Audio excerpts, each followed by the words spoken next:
So, ChatGPT. I'm a teacher, and it's the fad of the day. ChatGPT. Children around the globe assign their homework to ChatGPT. They give a prompt, and they will say, "Please write a book report about I don't know."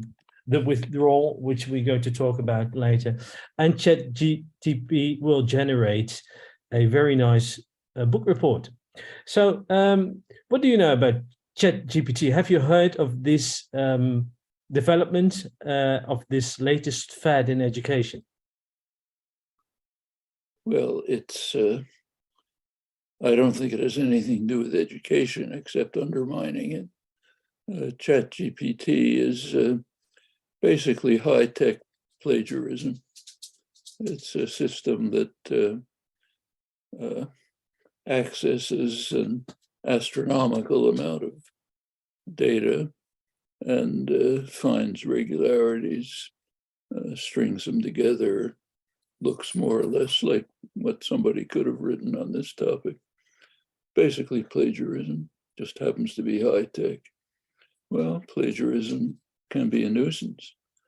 Teachers, as in the universities, for example, and departments where essays are required.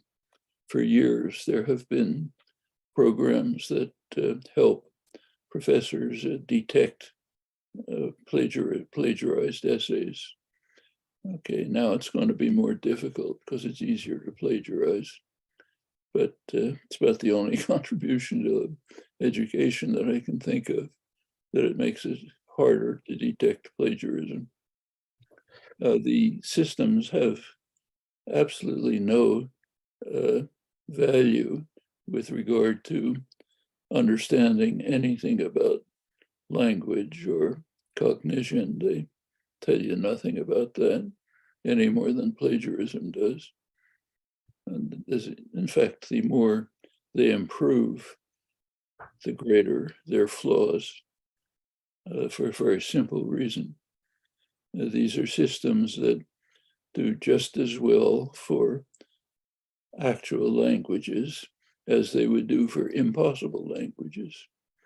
So it's as if somebody produced a new version of the periodic table of the elements, which includes all the elements, all the possible elements, all the impossible elements, and doesn't make any distinction between them. It would be of absolutely no value to science or understanding. And that's basically what these systems are. They may have some value for something, it's not obvious what. You were a university professor. How would you deal with these kinds of problems? Students using ChatGPT to generate reports and doing, homework. Well, it wouldn't happen at, when I spent most of my life at MIT, it wouldn't happen there simply because the students wouldn't even think of doing it.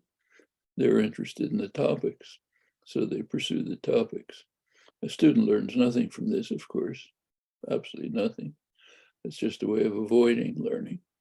And there are places where the way to deal with it is to make the educational program interesting enough so that students don't want to avoid it. This is a way of avoiding education. It's kind of like, there are colleges, I've talked to teachers who do it, who ban iPhones in class because the students will sit there, having a chat with somebody on their iPhone. Well, one way to deal with that is to ban iPhones. Mm-hmm. Another way to do it is to make the class interesting enough so that nobody would think of it. And that's the challenge. Well, doesn't this development, the fact that millions and millions of students are using ChatGPT to make their homework assessments and book reports, doesn't it tell you there is a huge pandemic going on in education? Boredom. It's a sign that the educational system is failing. If students aren't interested, they'll find a way around it.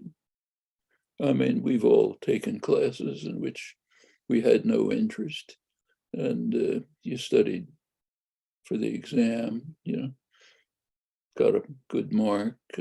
2 weeks later, you forgot what the course was about. Well, that's one form of education, not a very good one. And unfortunately, that's the form of education that's being driven forward under the contemporary neoliberal programs designed for efficiency, what's called efficiency, metrical results that you can put down somewhere, used to rate teachers in schools. It's a kind of education that was ridiculed during the Enlightenment. It was compared with pouring water into a vessel and letting some of it drip out, taking a test.